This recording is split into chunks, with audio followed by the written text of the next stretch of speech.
quisiera es, en primer lugar, agradecer a Dios. Solamente por la misericordia de Dios es que estamos aquí reunidos. Amén. Por la misericordia de Dios hoy hemos abierto los ojos. Por la misericordia de Dios vemos a nuestro costado a la persona que amamos. Por la misericordia de Dios estamos reunidos como hermanos. Amén. Solamente la misericordia de Dios ha permitido de que Marta y yo vengamos aquí y los podamos ver nuevamente. Solamente la misericordia de Dios permite que uno esté detrás del púlpito proclamando la palabra de Dios. Uno no es digno,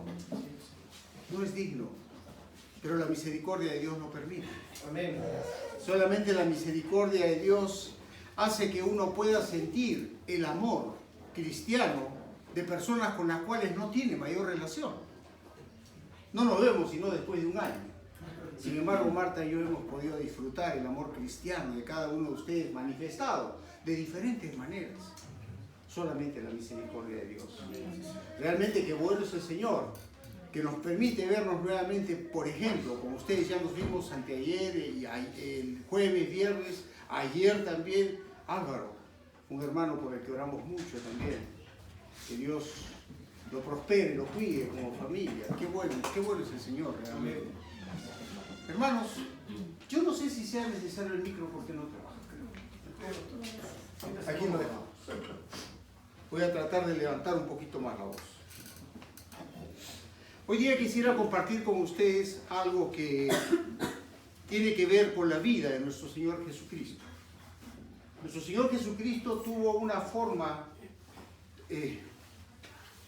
tan diferente de nacer, una forma tan diferente de vivir, una forma tan diferente de crecer, de hacerse hombre, de madurar, una forma tan diferente, como dijo el hermano Franco, no que fue 3 veces santo, no es 3 veces santo, es absolutamente santo.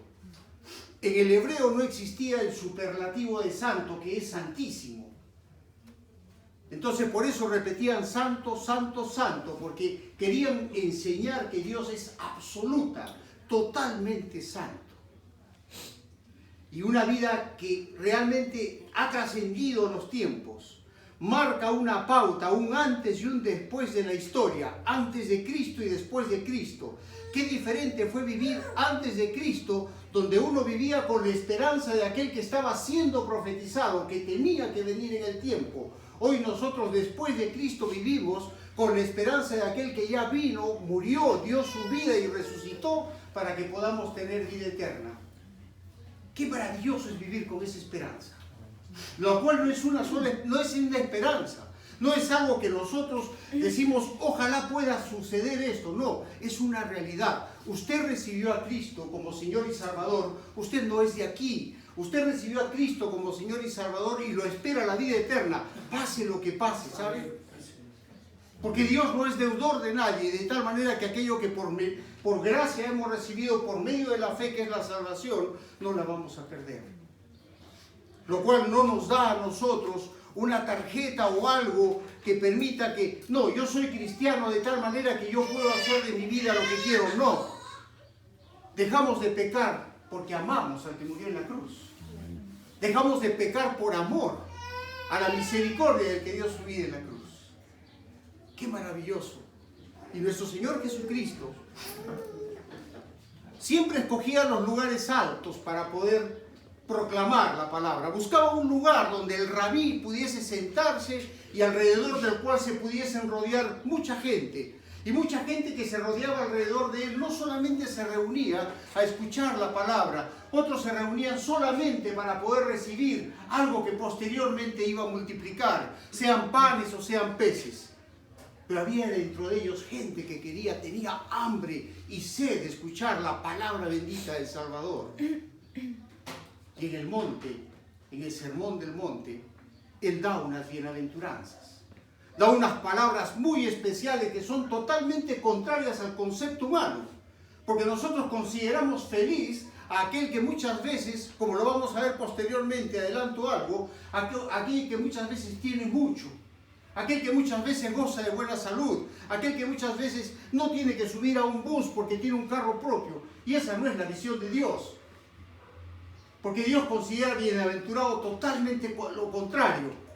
Dios considera bienaventurado al que llora. Dios considera bienaventurado al que sufre. Dios considera bienaventurado al que es atacado por su nombre. Mire qué diferente es la visión de Dios a la visión del hombre. El hombre mira las cosas de acuerdo a como el mundo las ve. Pero sin embargo la visión de Dios es la visión del reino. Bienaventuranzas. Refiriéndonos a las bienaventuranzas, el relato que vamos a ver de nuestro Señor Jesucristo está en el libro de Mateo. Todavía no lo busqué, un minutito, deme. Pero también hay un pasaje paralelo. Vamos a hacer un poquito, a presentar el escenario. Hay un pasaje paralelo en el libro de Lucas, donde nos da la idea de que nuestro Señor Jesucristo subió al monte y estuvo orando toda la noche. Qué bueno es que Dios vaya preparando lo que uno va a hablar en la primera parte, lo que dijo el hermano. Dios oraba muy temprano, salía a buscar, estaba cansado seguro, pero oraba. Y en el libro de Lucas, este pasaje de las bienaventuranzas da la idea de que nuestro Señor fue a orar casi toda la noche. ¿Por qué? Al día siguiente tenía que tomar una decisión. De todos sus discípulos tenía que escoger algunos apóstoles que tenía que mandar. Pero él no tomaba decisiones como nosotros muchas veces las tomamos. Las tomamos inmediatamente. Él conversaba con el Padre. Tremenda lección para nosotros. La decisión más pequeña que tengas que tomar, debemos conversarla con Dios. Que sea la voluntad de Él la que nos rija el camino, la que nos marque el derrotero por donde es que tenemos que caminar. ¡Qué precioso! Y vemos aquí que luego desde ese lugar alto donde estaba, donde había subido, desciende y se encuentra con una multitud de gente. Una multitud que en el libro de Mateo, en la traducción griega, es una turba de gente, una gran cantidad de gente, dentro de la cual habían dos tipos de personas. Aquellos que lo seguían siempre y aquellos que lo estaban esperando para escuchar algo nuevo. Los griegos querían escuchar algo nuevo. Los griegos no iban porque realmente querían conocer la verdad. Querían solamente escuchar algo nuevo, algo que pasa en nuestros tiempos y en muchas iglesias en la actualidad. La gente quiere escuchar algo nuevo, quiere sentirse bien. Y el mundo cristiano no se trata de lo que tú sientes, porque los sentimientos cambian. Se trata de lo que tú creas con fe, de lo que tú realmente abraces con fe. Ahora sí les ruego que abramos nuestras Biblias, por favor. Vayamos al libro de Mateo capítulo 5, los primeros 5 versículos, si fuera tan amable. Perdónenme, ando un poco resfriado por el...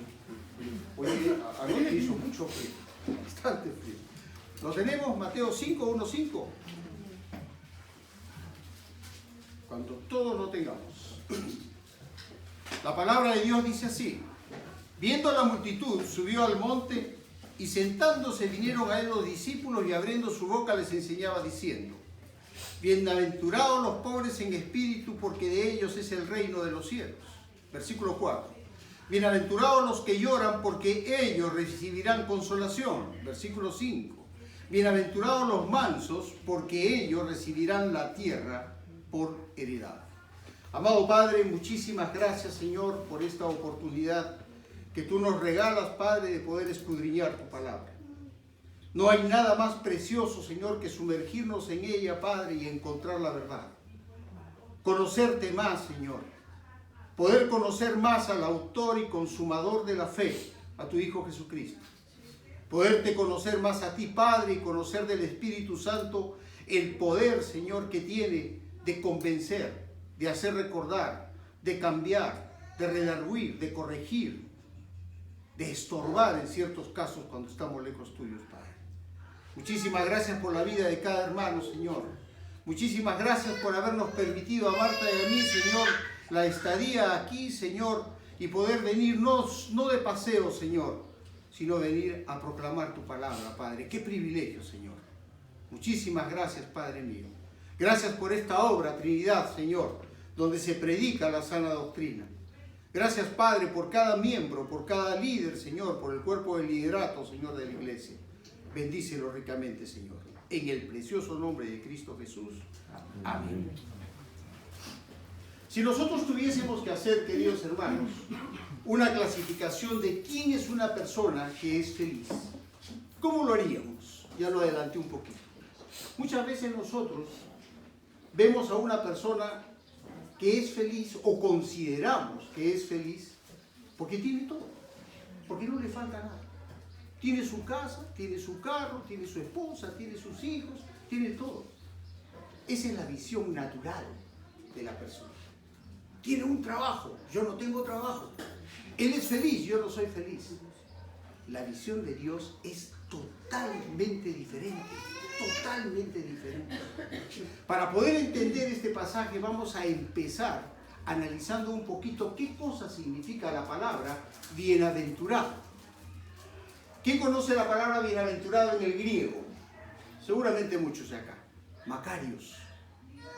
Y la palabra bienaventurado, Macarios en el griego, significa feliz, dichoso, sumamente feliz. Entonces, cuando usted lee la bienaventuranza y lee bienaventurados los que lloran, usted podría cambiar lo que Cristo dijo por sumamente felices los que lloran. Imagínese. ¿Quién llora de felicidad? Claro, hay gente que uno de emoción llora, ¿sí? Pero aquí se está refiriendo no a esa persona que llora de emoción. Aquí se está refiriendo a aquella persona que está sufriendo, que está pasando problemas, que está pasando cualquier tipo de dificultad. Sin embargo, en medio de esa dificultad, sabe que no está solo. Sabe que tiene el mejor amigo. Sabe que dentro de él mora el Espíritu Santo de manera tal que ante la dificultad solo no está, está Dios permaneciendo allí, sosteniendo, manteniendo a la persona.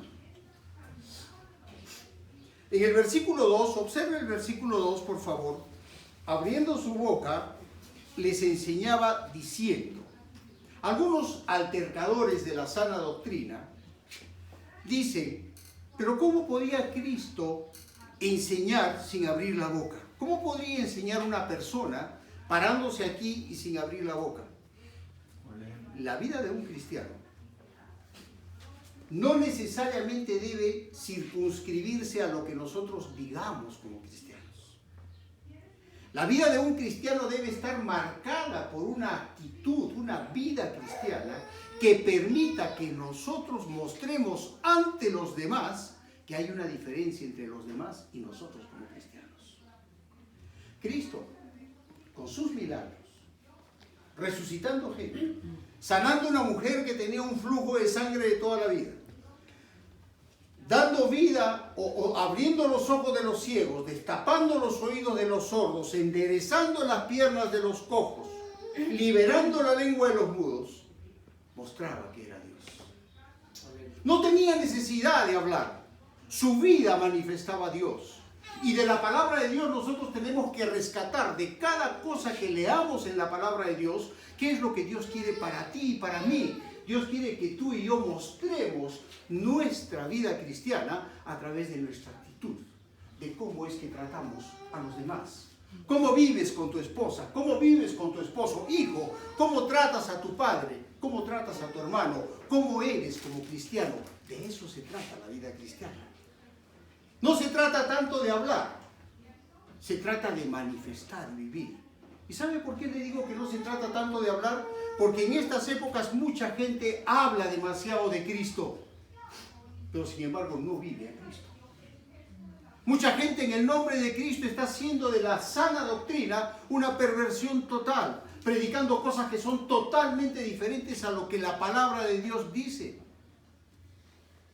Por eso es que tenemos que aprender a vivir a Cristo.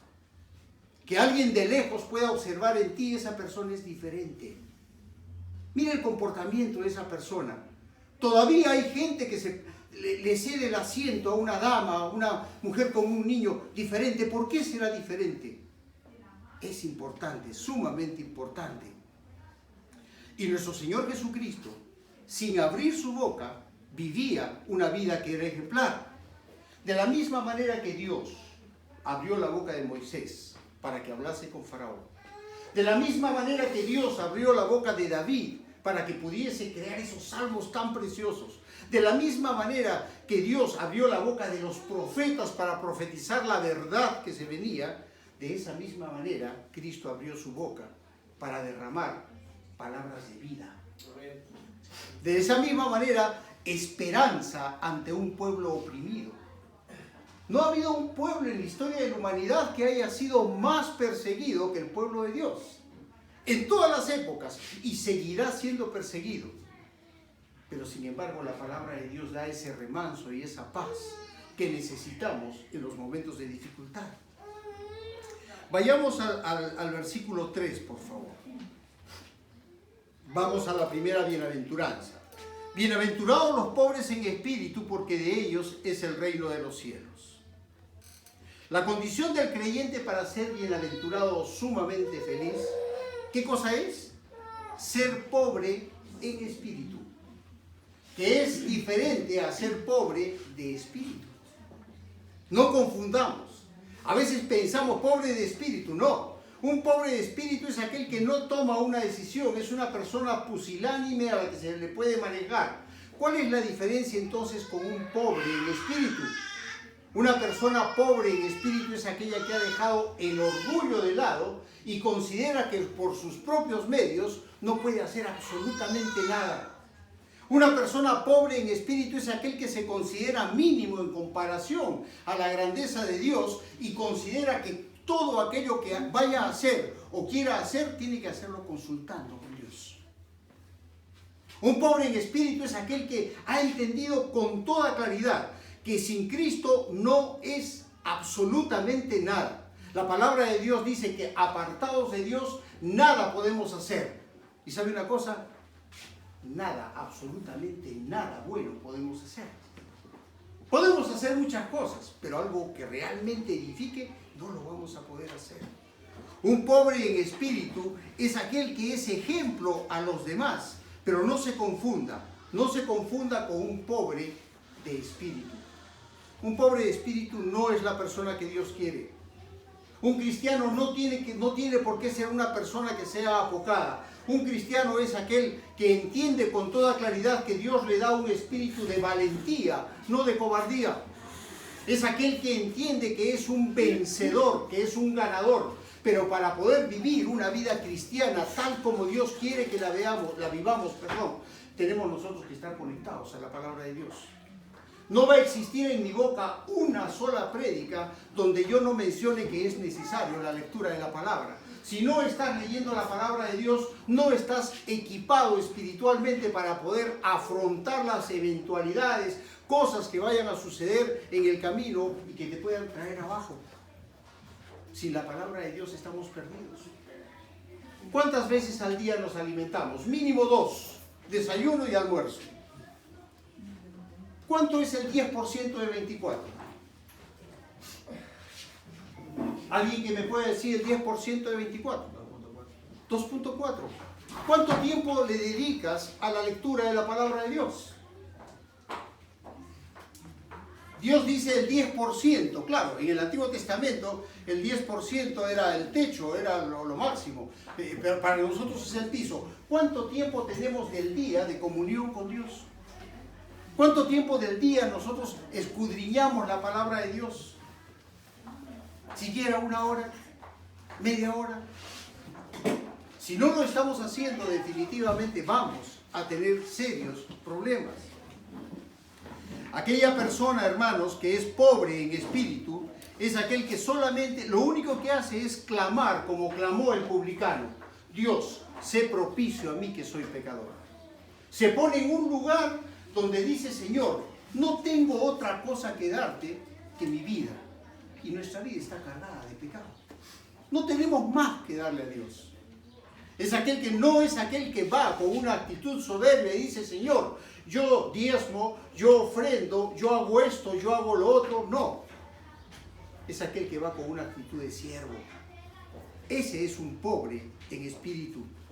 A los que son pobres en espíritu, son bienaventurados porque todas las cosas les ayudan a bien, como dice Romanos 8:28. Vayamos al segundo punto, al versículo 4, por favor. Bienaventurados los que lloran, porque ellos recibirán consolación. Aquí esta bienaventuranza de Dios, de Cristo, está relacionada con las lágrimas, está relacionada con el llanto. Pero no todo aquel que llora va a ser bienaventurado o sumamente feliz. Van a ser felices aquellos, por ejemplo, y van a ser consolados aquellos que lloren por su pecado personal. Aquel que pueda sentir una carga muy fuerte cuando uno se equivoca. Entiéndase que pecado no solamente es adulterar. Entiéndase que pecado no solamente es matar. Entiéndase que pecado no solamente es agredir. Pecado también es mentir. Para Dios no existe el pecado pequeño o el pecado grande. No existe lo que se llama comúnmente en el mundo católico el pecado venial o el pecado mortal. No. Para Dios cualquier pecado implica una separación con Él. Dios va a bendecir, va a consolar a aquel que llore, a aquel que tenga arrepentimiento por el problema que pueda haber cometido con su vida o en su vida. Aquel que peque tiene que arrepentirse. Todos los días acá, si yo dijese, ¿quién no peca? Hermanos, todos tendríamos que levantar la mano. Yo me pongo a la cabeza en la fila. Pero tenemos que arrepentirnos. Una condición clave para poder restaurar nuestra comunión con Dios es el arrepentimiento. Sin arrepentimiento no hay perdón.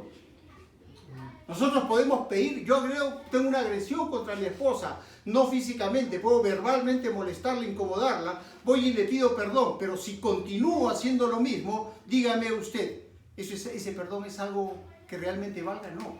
El arrepentimiento es caminar en esta dirección y de repente digo, esto está mal. Giro 180 grados y voy y le doy la espalda a eso. Ya no quiero saber nada con eso. Dios va a consolar a aquel que realmente se arrepienta de esa manera. Van a ser consolados a quienes lloran, no solamente por sus pecados, sino a quienes lloran por el estado pecaminoso en general que vivimos en la sociedad. ¿Es fácil vivir en nuestra sociedad? Argentina acaba de, gracias a Dios, eliminar este problema de la ideología de género. No la han aceptado en el Congreso argentino.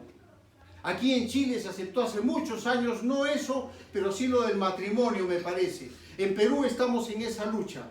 Hermanos, eso nos debe doler en el alma. Si no sentimos dolor y somos indiferentes ante eso, es que algo no está bien. ¿Sabe por qué? Porque con lo que se está haciendo se está rompiendo el cuadro perfecto de Dios. El cuadro perfecto de Dios que lo hemos visto entre el jueves y el viernes, que Dios creó un hombre y una mujer. No creó un hombre y 3 mujeres para él, ni 3 varones para una mujer, ni un hombre como un hombre y una mujer como una mujer. Dios creó lo perfecto, lo cóncavo y lo convexo, un hombre y una mujer. Y hoy el diablo, Satanás, está tratando de destrozar la sociedad, porque sabe que si destruye la familia, destruye la iglesia, porque la iglesia está compuesta de familias. La sociedad está compuesta de familias, los países están compuestos de familias.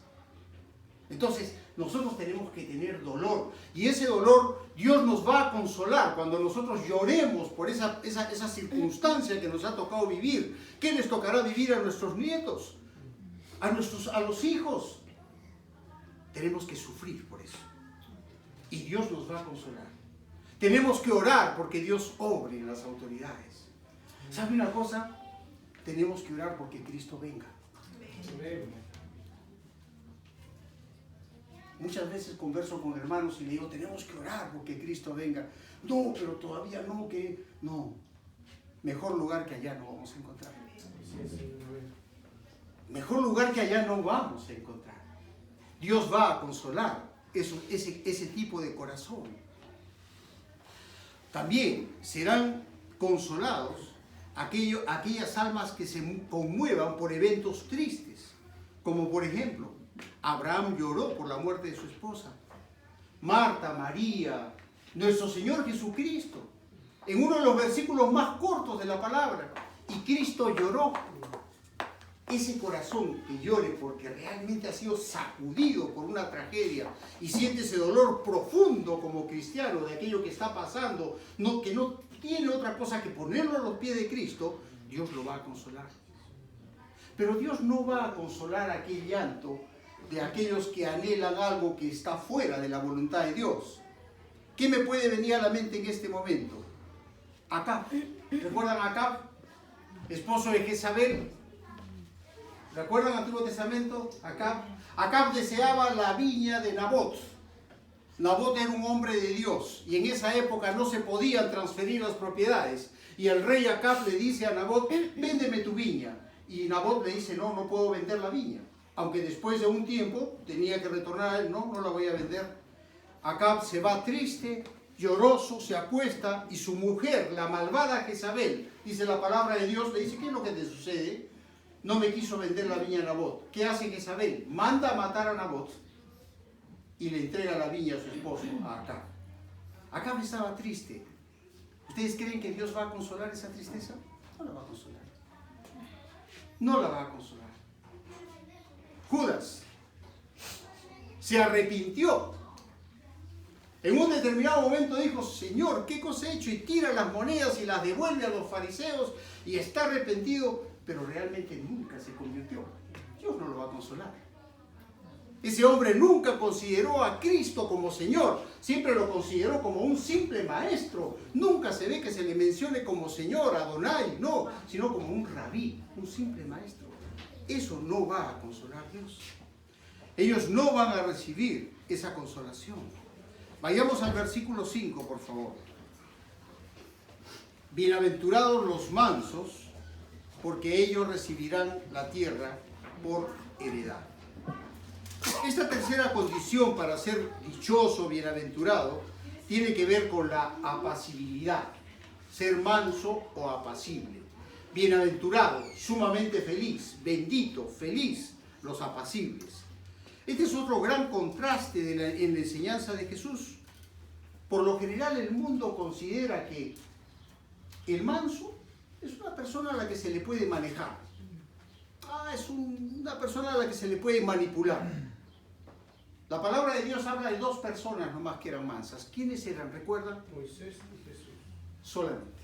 Moisés y Jesús, nada más. Ahora yo quiero irme al caso de Moisés. ¿Usted cree que Moisés era manso? En el sentido de ser manipulable, de ser manejable. No. Moisés era un hombre que tenía un tremendo carácter. Aquellos que dicen que Moisés era tartamudo están cometiendo el error más grave. Porque Moisés no era tartamudo. Moisés estuvo 40 años pastoreando ovejas. En esos 40 años perdió muchas capacidades de tener interrelaciones personales. Ya no hablaba como cuando estaba en el palacio de Faraón. No era tartamudo. Moisés era un hombre de carácter. Cuando fue a Faraón y le decía, tienes que dejar ir al pueblo, no se lo decía pidiéndole por favor, iba con autoridad. Pero sin embargo Dios lo considera manso. No lo considera menso. Lo considera manso. Una persona mansa es una persona que puede tener carácter, pero su carácter lo supedita al poder de Dios. No había absolutamente nada que Moisés hiciese si no era consultando con Dios. ¿Se salió de la línea Moisés? Sí. ¿Pagó la consecuencia? Claro que sí. Pero Dios tuvo un trato preferente con Moisés. No se sabe dónde está el cuerpo de Moisés. Dios lo colocó en un lugar especial. Nadie sabe dónde está el cuerpo de Moisés. Y era un hombre que tenía un carácter fuerte. Yo quisiera que veamos, hay un versículo que preparé aquí para que veamos un poquito esto. El libro de Hechos, vayamos a Hechos 7:22, por favor. Hechos 7:22.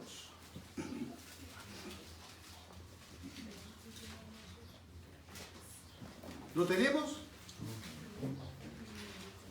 Dice, y fue enseñado Moisés en toda sabiduría de los egipcios, y era poderoso en sus palabras y obras.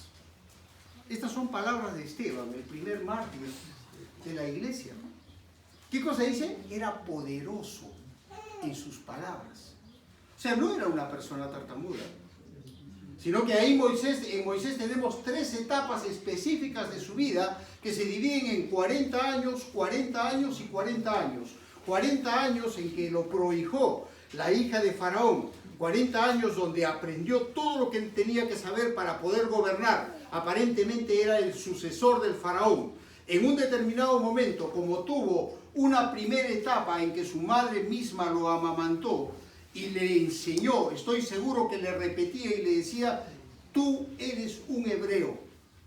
A los 40 años sale de él esa capacidad, no esa capacidad, sino su calidad de hebreo, y ve que un egipcio está golpeando a un hebreo, defiende a su paisano egipcio y mata a su paisano hebreo, perdón, y mata al egipcio. Ahí empieza la segunda etapa. Moisés había dado la vuelta a la página antes de que Dios se lo dijese. Quiso solucionar el problema de liberar al pueblo de Dios por sus propias fuerzas. ¿Y Dios qué cosa hace con él? 40 años al desierto a pastorear ovejas. Posteriormente, después de los 40 años, Dios habla con Moisés y ya lo envía como liberador. 3 etapas bien marcadas en la vida de este varón, que Dios considera como un hombre sumamente manso. Una herramienta que Dios utilizó, tal como Dios quiere utilizarte a ti, como me quiere utilizar a mí. Muchas veces Dios nos va a enviar a un lugar para que estemos solos y meditemos cuando nosotros tomamos decisiones que son de acuerdo a nuestra voluntad. Dios va a trabajar de esa manera, de tal forma en que nosotros tengamos que meditar si es que realmente lo que hacemos es o no de acuerdo a la voluntad de Dios. Y aquí vemos nosotros cómo Moisés es manifestado con esa característica. Y era manso porque se reconocía incapaz de hacer absolutamente nada si no era consultando con Dios. Pero un hombre manso, un hombre sabio como Moisés, cometió errores como los cometemos tú y yo. Un día Dios le dijo, ve y háblale a la peña. ¿Qué hizo Moisés? Fue y golpeó la peña. Dios le dijo muy claro, ve y habla a la peña. Y lo que hizo Moisés fue hacer y cometió otro error más, el decirle a sus paisanos, ¿hasta cuándo les voy a seguir haciendo las cosas como si fuese él el que las hiciese? Eso tuvo un costo altísimo en la vida de Moisés. Tuvo un costo altísimo en la vida de ese varón que era manso. Es por ese motivo que Dios tomó una actitud con él que marcó toda la vida de Moisés. Nunca pudo entrar a la tierra prometida. Déjame decirte que tú y yo ya estamos en la tierra prometida, en la futura Canaán. Ya nosotros tenemos la ciudadanía celestial. Lo que tenemos ahora que hacer no es en el sentido exacto de cuidar nuestra salvación como que la pudiésemos perder. No, la salvación no se pierde. Lo que tenemos que hacer es vivir una vida cristiana que le agrada a Dios, para que cuando estemos en su presencia tengamos el privilegio de escuchar de Dios, bien, buen siervo fiel. En lo poco fuiste fiel, en lo mucho te pondré. Pasa y goza el reino de tu Señor. ¡Qué precioso! Qué precioso que Dios nos dé esta lección en las bienaventuranzas. Solamente vamos a tratar estas 3, pero qué precioso que Dios nos dé estas lecciones en las bienaventuranzas para que nuestra visión del mundo sea diferente. Nosotros no podemos mirar al mundo como el mundo lo mira. Nosotros tenemos que mirar al mundo a través de la sangre de Cristo. Si estamos pasando algún problema, hermano, bienaventurado. Si estamos pasando alguna dificultad, alguna pena, la familia se ha tenido que separar, Dios tiene un propósito con eso que está haciendo. Porque para Dios no hay absolutamente nada que no lo haya hecho con un propósito. Si Dios pone una enfermedad en mi cuerpo, en tu cuerpo, Dios tiene un propósito con eso. Y el propósito es único. Ver cómo reaccionamos ante una eventualidad como esa. ¿Cómo es que nosotros vamos a reaccionar? Bienaventurados los que lloran, bienaventurados los mansos. ¿Cómo vamos a reaccionar ante un ataque? Eres cristiano, viene alguien, te insulta, te agrede por lo que eres cristiano, te dice eres un aleluya, o no tomas, no bailas, no haces esto, no fornicas, no haces lo otro. ¿Cómo reaccionamos ante eso? ¿Vamos a ceder a la tentación? ¿Vamos a ceder a la presión del mundo? No. Dios dice, bienaventurado el que llora, hermano. Como ayer le comentaba a un hermano, cierra tu puerta, ponte de rodillas, derrámate ante Dios, pero di, yo no voy a caer. Yo no quiero fallarle a Dios, no le quiero fallar a mi familia, no le quiero fallar a la iglesia. Me equivoco, peco, claro que sí, pero me arrepiento, cambio de dirección, evito vivir en el pecado. Una cosa es equivocarse, pecar, y otra cosa es revolcarse en el pecado. Regocijarse en el pecado. Nunca nos olvidemos que como hijos de Dios tenemos una gran responsabilidad ante los demás. Qué fácil hubiese sido que Dios recibamos a Cristo como Señor y Salvador y nos lleve a su presencia y el otro a su presencia. No, ¿para qué cosa nos ha dejado aquí? Para ser testimonio. Para que podamos proclamar el Evangelio. Para eso nos ha dejado aquí. No es el trabajo de los ángeles. Cuando el etíope está en el desierto solito, un ángel le dice a Felipe, ve y predica ya. ¿Por qué no fue el ángel? Porque no es el trabajo de los ángeles, es el trabajo de nosotros. Y para que podamos predicar el Evangelio con claridad, tenemos que tener una vida de claridad, de transparencia, que sea diáfana. A eso me refería al inicio cuando dije que dejemos de hablar tanto y empecemos a vivir más a Cristo, que nuestra vida refleje la poderosa luz que Cristo te da, la pueda reflejar en la oscuridad del mundo. Somos sal y luz del mundo. Sal para poder condimentar lo agrio del mundo, luz para romper la oscuridad del mundo. Ese es el trabajo tuyo, ese es el trabajo mío, ese es el trabajo de cada uno de los hijos de Dios. Que Dios nos ayude, no es fácil, pero es maravilloso. La vida cristiana no es sencilla, hermanos, pero es maravillosa. Porque nunca estamos solos. Quizá puedas mirar en algún momento y no ves a nadie a tu alrededor. Nunca te olvides que Dios vive en ti. Amén. Y eso es maravilloso. Ese es maravilloso. Hermanos, vamos a ver. Amado Dios, muchísimas gracias, Señor, por este tiempo. Renovada gracias, Padre, por la oportunidad que nos das a Marta y a mí, Señor, de poder estar aquí, Señor, de ver a cada uno de los hermanos. Mi oración es que tú los cuides, los guardes, los protejas, los multipliques, Señor, los prosperes, Padre, de acuerdo a tu voluntad. Que nunca, Padre mío, se alejen de la sana doctrina.